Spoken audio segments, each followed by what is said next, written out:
My best friend stole my fiancée, thinking I'd break. I stayed silent, plotting in the shadows. What I took from him wasn't just payback, it was something he could never reclaim. And that's when the real game began. Please like this video and subscribe to my channel, thank you.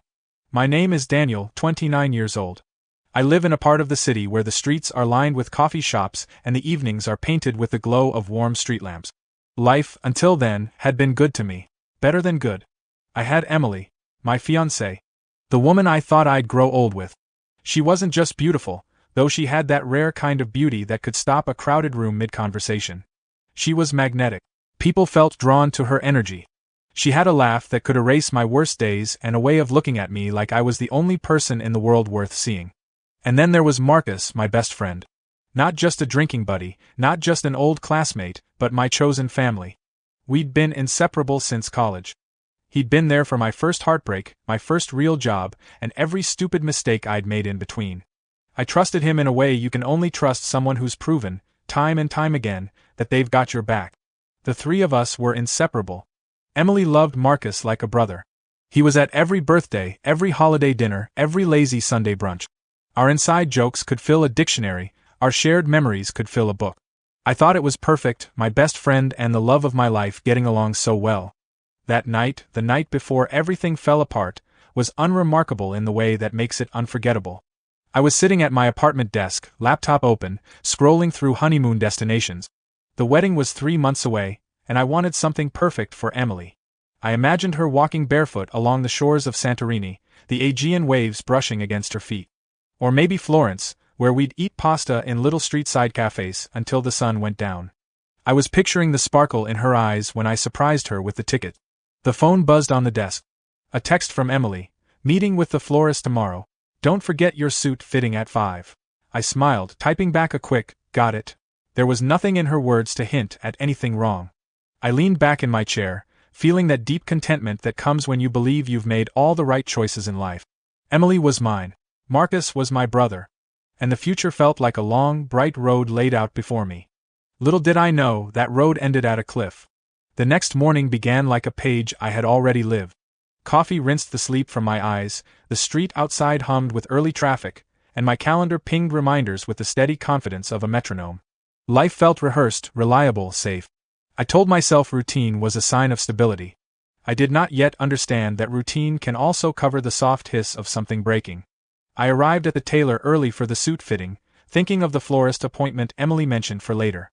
I pictured her comparing peonies with garden roses, weighing ivory against blush, doing that little tilt of her head when she pretended not to care but deeply did. I let myself enjoy the image. It was easier than noticing the small things I had started to ignore. The first hairline fracture was smell. Not perfume exactly, more like an unfamiliar note that clung to the air when Emily left my place the night before. A hint of cologne I didn't own. It lingered in the hallway the way a song gets stuck in your head. I rationalized it as the elevator, a crowded ride, someone brushing past.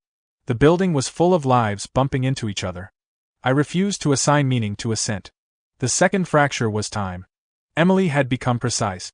Not late, not early, precise. She began marking her days like a schedule posted on a wall. She would leave with a smile and return at a minute that felt chosen. I told myself it was the pressure of our wedding, the logistics, the calls, the vendors, the spreadsheets that make love feel like a project. Projects demand schedules. Still, her precision had a stiffness to it, like a performance that worked only if everything hit its cue. The third fracture was silence. When Emily sat beside me on the couch, her phone rested screen down as if it were sleeping and should not be disturbed. She used to scroll through inspiration photos with me, laughing at over-the-top decor or sending me options to pick from. Now she kept the screen a small secret, a quiet room I was not invited into. I told myself it was nothing, or if it was something it was a surprise for me. People planning surprises are protective. I wanted to be the kind of man who trusted enough to let it go. At the tailor, the measuring tape was cold around my wrist, then warm where it lingered against my neck. The tailor made notes, tightened a cuff, pinned a hem. He made a little sound that suggested approval. I watched the mirror and tried to enjoy the version of myself preparing for vows. The man in the glass looked certain. I studied him like he was someone I admired. Confidence can look like truth inside a well-lit mirror. Afterward I walked 2 blocks to a florist Emily liked, the one with the storefront that always smelled like rain. I wanted to surprise her and say hello, maybe carry a box or two. It felt good to imagine being useful. I stepped inside and stood among towers of lilies and eucalyptus garlands that looked like green rivers. The owner recognized me and smiled with the warm ease of someone who loves their work. She checked her book. She tilted her head. She let me know Emily had moved the appointment to another day. Apparently there had been a conflict. The words landed softly and then echoed. I thanked her, bought a single stem out of politeness, and stepped back onto the sidewalk with a color in my hand that suddenly looked too loud. Conflict, I repeated to myself. A simple change. People reschedule. It happens every hour of every day. But rescheduling is a thread.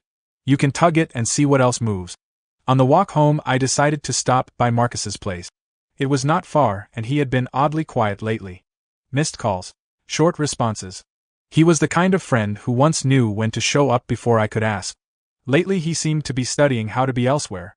I told myself we were adults with careers, that life pulls people in different directions and friendship adapt. I also told myself that patterns matter, and that the old ease had thinned to something brittle. His building lobby smelled like lemon cleaner and old carpet. I stared at the elevator numbers climbing and falling, and then I left. I did not press the call button. I did not knock. I decided not to appear unannounced, not because it was rude but because a new instinct tugged at me. Observe first. I realized I had begun moving differently, like someone creeping through a dark room to avoid kicking a table. When you sense a shape in the dark, you learn to walk gently. That evening, I cooked too much pasta and pretended I hadn't. I set a second plate on the counter as if Emily might walk in and claim it. The minutes collected like coins. My reflection in the window kept pacing a few steps and then returning, a loop of anticipation that felt like rehearsing disappointment. When she finally arrived, she kissed my cheek with the lightness of a guest, thanked me for being thoughtful, and said she had already eaten. Her clothes smelled faintly of an outdoor patio heater, and a wine bar none of our friends favored. I asked how the planning had gone, and she said it went well. She did not mention the florist. I let the lie sit between us like a centerpiece at a table neither of us had ordered.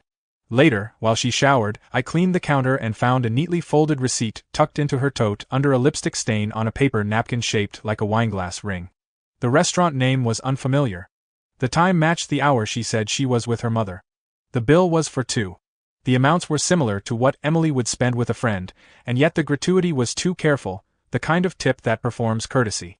I set the receipt back in its fold, not a millimeter out of place, as though any shift might trigger something explosive. I could hear water running down tile. Steam slid under the bathroom door in soft breath. I stared at the door handle and tried to decide which world I wanted to live in, the one where this was nothing, or the one where it was everything. Denial is an architecture made of soft walls and good lighting. You can live comfortably inside it if you ignore the sound of wind. The next day, the glitch multiplied. Marcus canceled our planned run with a text that sounded like it was copied from a template. An apology, a vague reference to work, a promise to reschedule. He had never been the template type. He used to lace his words with specifics. Now he spoke in the gray of generalities. I said nothing. I jogged alone along the river, and tried to let the air scrape anxiety from my chest. Across the water a ferry cut a clean line, steady, decisive. I envied a boat for knowing exactly where it was going. In the afternoon, a mutual friend posted photos from a pop-up art show. I was tagged in one from last year, a memory reminder. The algorithm had a sense of humor. I scrolled absent-mindedly and paused at a background reflection in a gallery window. Two shapes stood close enough to suggest a conversation without sound. The figures were angled away, indistinct, but the posture pulled at my attention. I zoomed until the pixels blurred. There are moments when a mind chooses recognition before evidence. I put my phone down as if it had burned me. I started noticing the car. Emily's mileage climbed in increments that did not match the places she told me she had been. The map in my head could not make the numbers align. She once took an exit 2 neighborhoods past the grocery store and returned with nothing the store did not have. When I asked how her day had been, she said it was normal and asked about mine with a brightness that felt rehearsed. I responded with details. I wanted the sound of honesty to fill the room and shame the silence into speaking. At night she slept on her side facing the window. I counted streetlights across the curtains. There is a loneliness that feels different from being alone. It sits beside you and watches you sleep. It holds your shoulder at dawn and asks if you are ready to keep pretending. I pulled older memories forward to make comparisons. The day Emily said yes beneath the elm tree in the park. The way Marcus hoisted me off the ground in celebration, so suddenly I nearly dropped the ring box. The afternoon the three of us tried on thrift store costumes for a party and laughed until we cried. Those memories were bright, heavy coins. I placed them on the scale against the present and waited to see how the balance shifted. Nostalgia is not a fair judge. It adds weight. One evening, I found Emily's planner open on the coffee table, a page marked by a sticky note.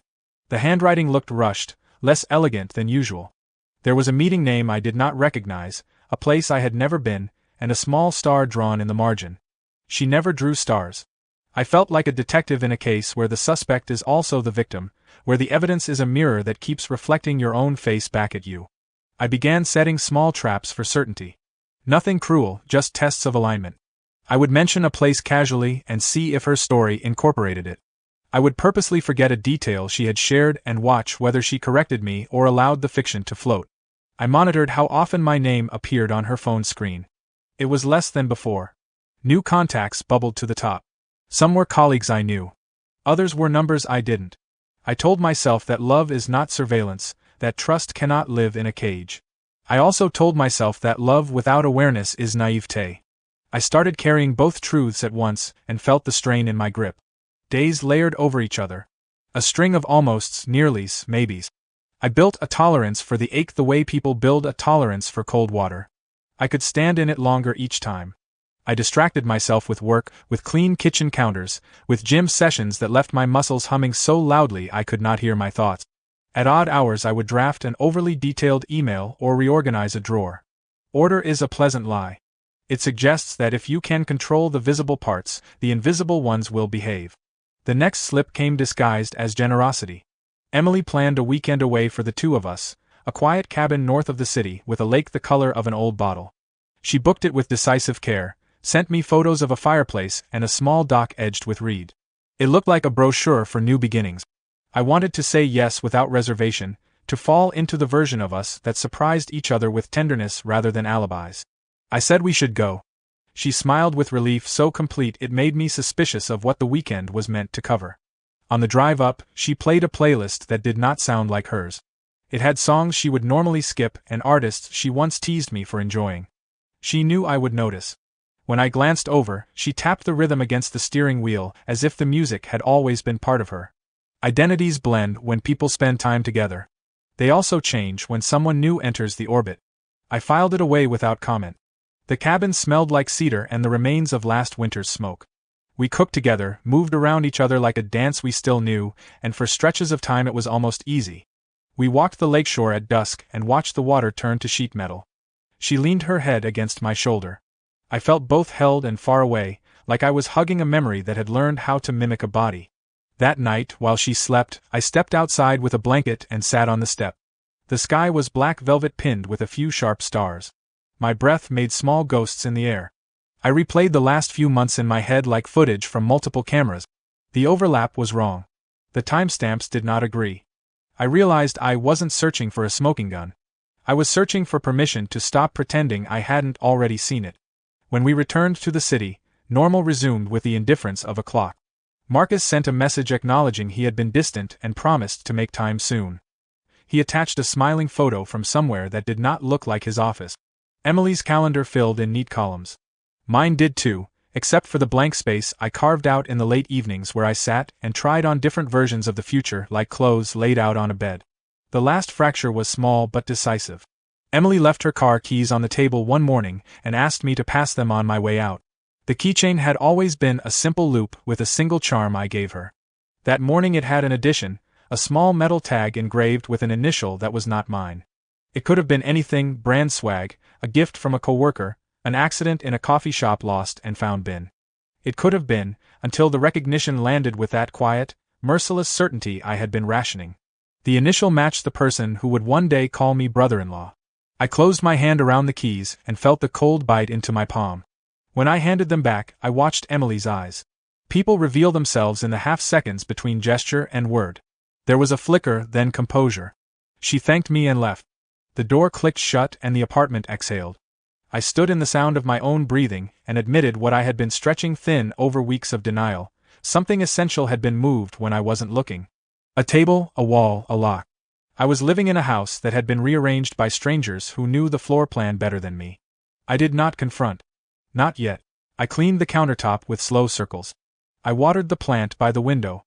I turned off my phone and let the quiet rise around me until my thoughts were loud enough to make sense. Betrayal rarely arrives as a single explosion. It seeps, collects, finds seams. It makes a map under your skin and waits for you to trace it. I was ready to pick up the pen. Some truths don't arrive politely. They don't knock or whisper or offer the courtesy of preparation. They burst in without warning, hands on your throat, forcing you to see them whether you want to or not. It was a Thursday night, ordinary in every way that makes hindsight hurt.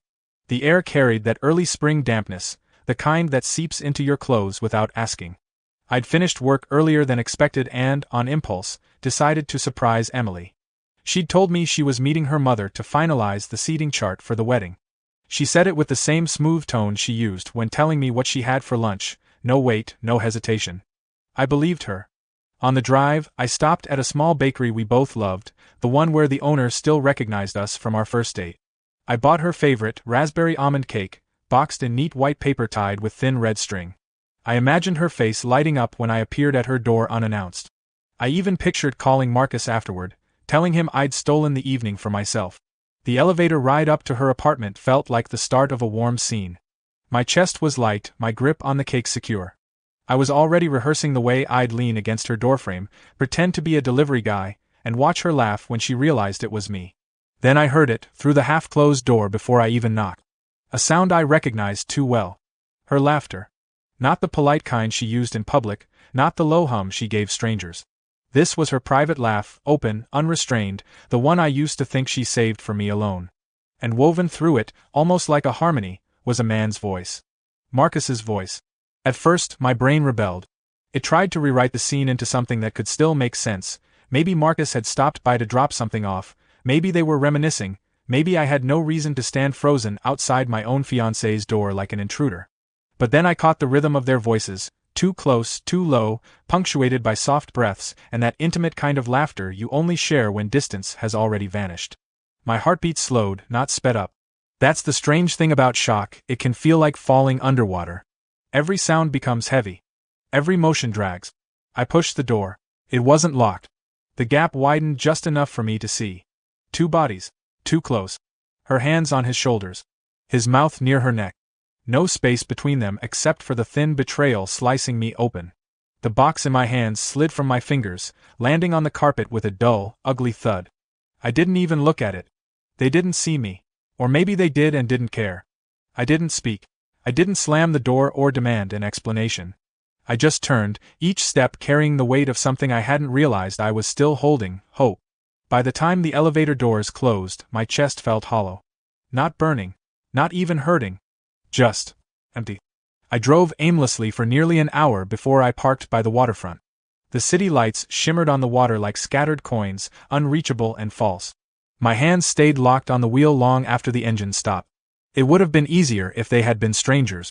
Easier if the man had been anyone but Marcus. But betrayal from a friend, someone woven into the fabric of your life, cuts differently. It doesn't just take love away. It steals history. I stared at my reflection in the windshield. Same face, same eyes, but something behind them was gone. That was the night I stopped being Daniel who trusted. And quietly, without telling a soul, I became Daniel who would get even. The next morning, the city woke up like nothing had happened. Cars still groaned at red lights. Coffee machines hissed in crowded cafes. Somewhere, couples laughed over breakfast. But inside me, everything had shifted. I'd always imagined betrayal as fire, fast, destructive, loud. What I felt was colder. Quieter. It wasn't an explosion. It was a slow freeze, the kind that starts in your fingertips and works its way to your chest until even your heartbeat feels numb. I didn't call Emily.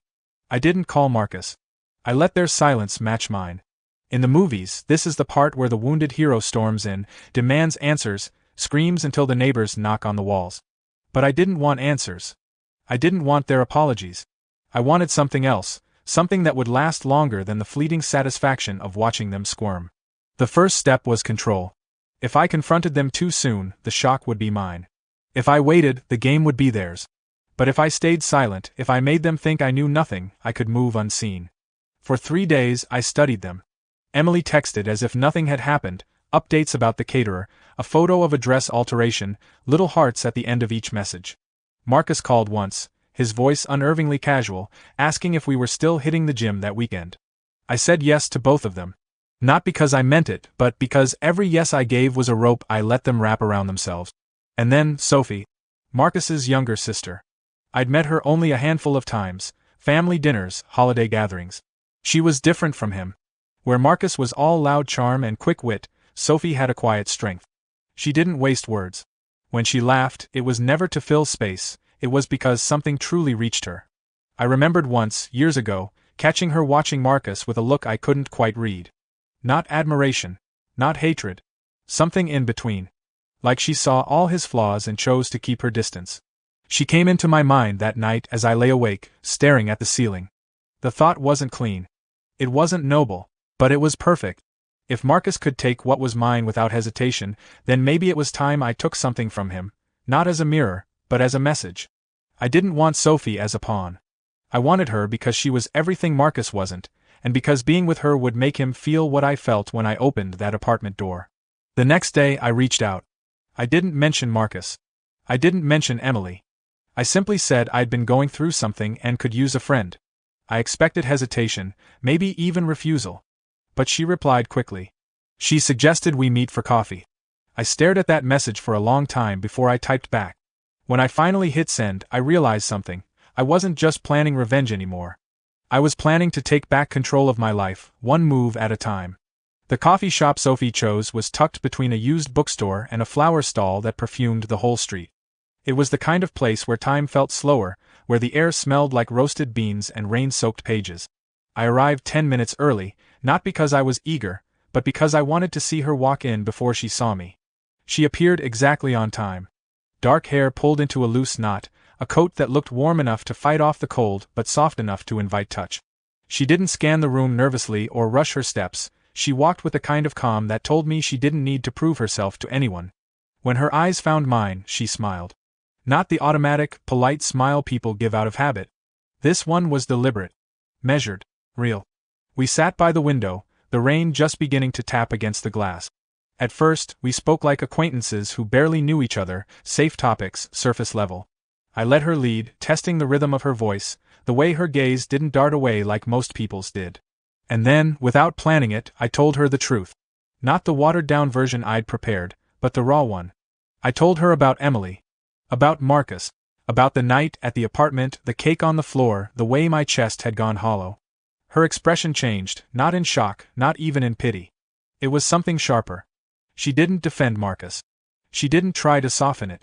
Instead, she said she was sorry, not in the way people apologize for someone else's behavior, but in the way someone acknowledges a wound they wish they could take away. From there, the conversation deepened. We moved past the betrayal and into everything else, the little stories that reveal who a person really is. Her childhood, my worst travel disaster. Her habit of baking bread at 2 a.m. when she can't sleep. My inability to eat breakfast without coffee first. Time folded in on itself. Hours slipped away until the rain stopped and the streetlights bled into the wet pavement outside. When we finally stood, I walked her to her car. Neither of us mentioned seeing each other again, but the silence between us didn't feel like goodbye. It felt like an opening. That night, I lay in bed, staring at the ceiling. I had reached out to Sophie with the intention of turning her into part of my revenge. But after that afternoon, I couldn't tell where the strategy ended and something real began. And that was dangerous. Because the closer I got to Sophie, the less this felt like a game. And the more it felt like the start of something Marcus could never take from me. It started small. A text here, a photo there, a street market she'd wandered through, a terrible sandwich I'd made for lunch. We slipped into each other's days so easily it felt like we'd been doing it for years. She wasn't trying to fill the silence left by Emily or Marcus, she was simply speaking into it, and somehow, her voice fit there perfectly. Our second meeting wasn't planned. She was wearing a scarf the color of red wine, her hair catching in the wind. I almost didn't approach, almost told myself to keep this at arm's length. But my feet moved before I could give myself the order to stop. I was walking through the weekend market when I spotted her near a stall piled high with vintage record. We spent the afternoon wandering the market together. The kind of aimless walking that doesn't feel wasted because the company is right. She told me about her work, The small victories and frustrations that never make it into polite conversation. I told her things I hadn't planned to, about my father's absence, about the pressure of always being the one people relied on. It didn't feel like manipulation anymore. It felt like honesty, which made it dangerous. One evening, she invited me to an art exhibit downtown. The gallery was dimly lit, each piece spotlighted like it was performing for the room. We moved slowly from canvas to canvas, speaking in low voices. At one point, I looked at her instead of the painting, and the way the light hit her face made my chest ache in a way I didn't recognize. Afterward, we walked to her car through the city's winter air. The streets were slick with recent rain, neon lights blurring in the puddles.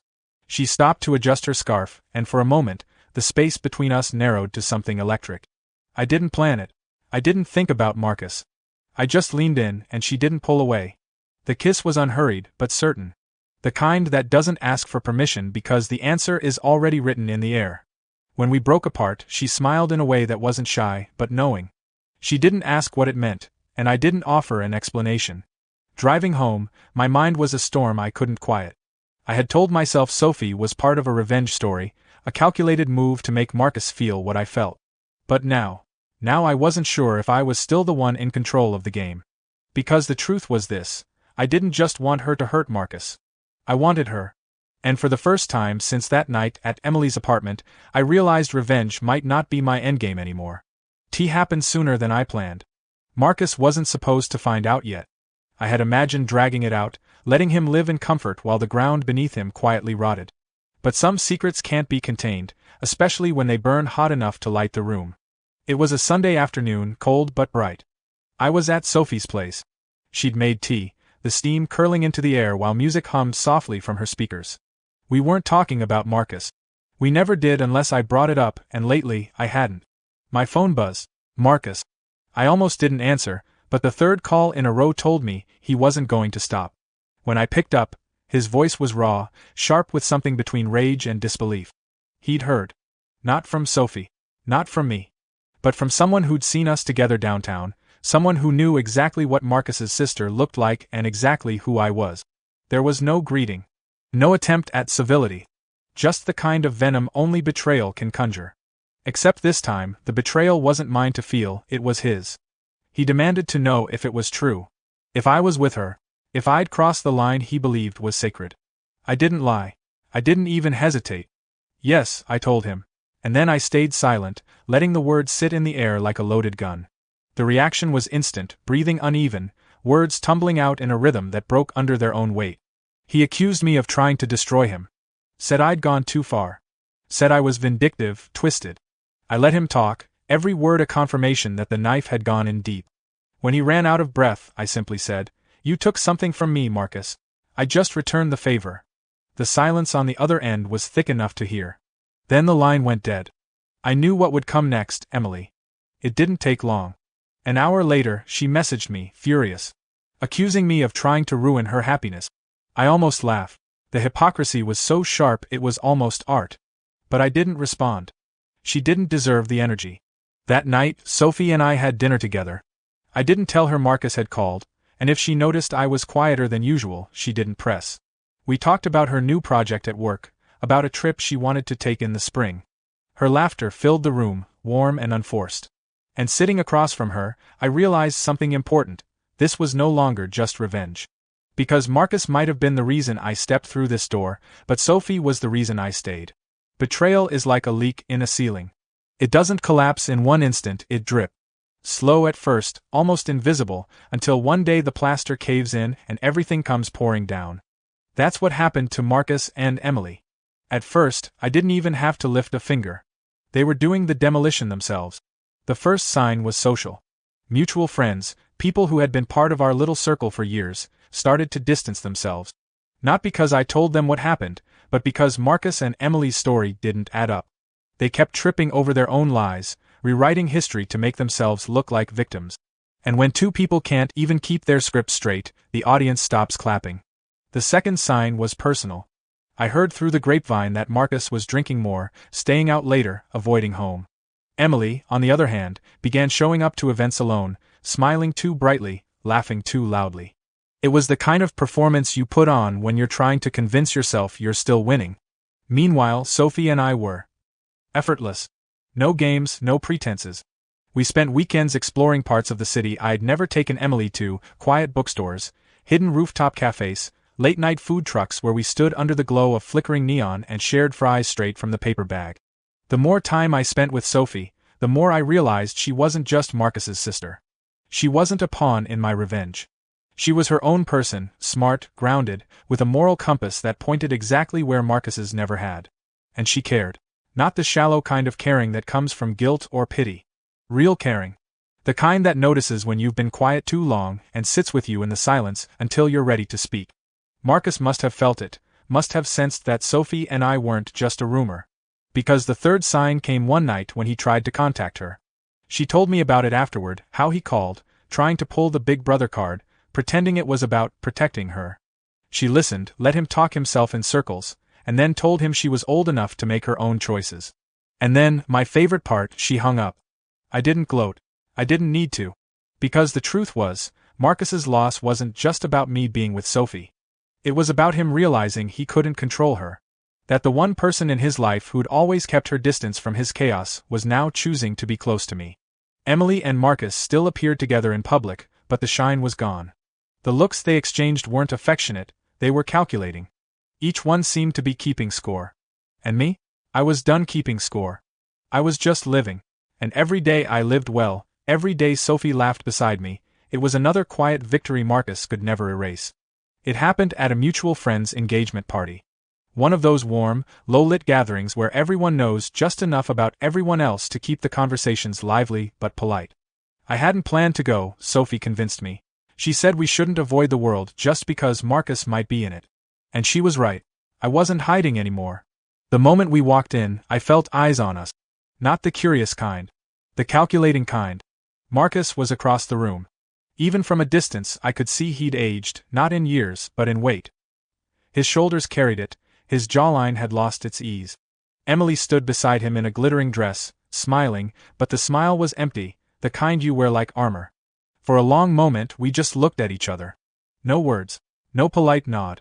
Just the space between us, heavy with everything we both knew. Then Sophie's hand slid into mine.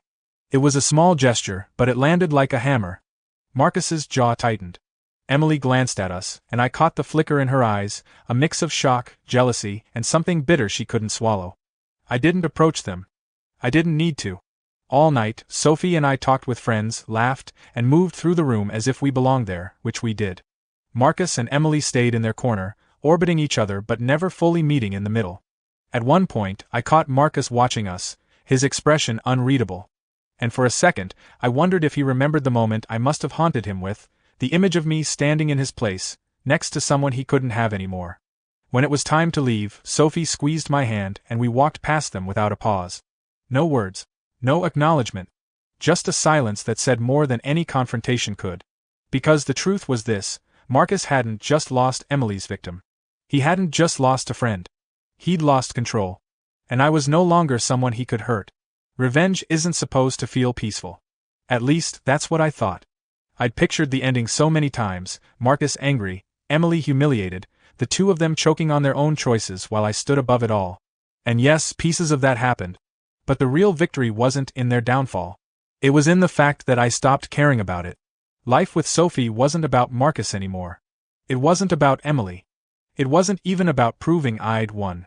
It was quieter than that. Better than that. Mornings became coffee shared across the kitchen counter while sunlight spilled through the blinds.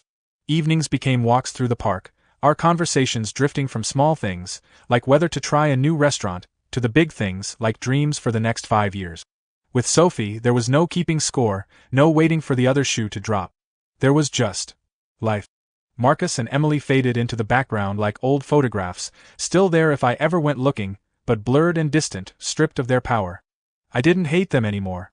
Hate requires energy, and I had better places to spend mine. Sometimes, when I pass by the street where Emily used to live, I remember that night, the door half open, the laughter, the sound of my own footsteps retreating. It doesn't sting the way it used to. If anything, it feels like the first page of a different story. Because the truth is that betrayal broke me. But it also rebuilt me. And maybe that's the real revenge. Not taking something from the people who hurt you. But building something they can't touch, can't undo, can't even fully understand. Sophie was never the plan. She was the part one didn't see coming, the part that turned the story from a battle into a beginning. So if Marcus ever wonders whether he lost, he doesn't have to ask me. He just has to look at us, hand in hand, moving forward, leaving him exactly where he belongs. Please like this video and subscribe to my channel. Thank you.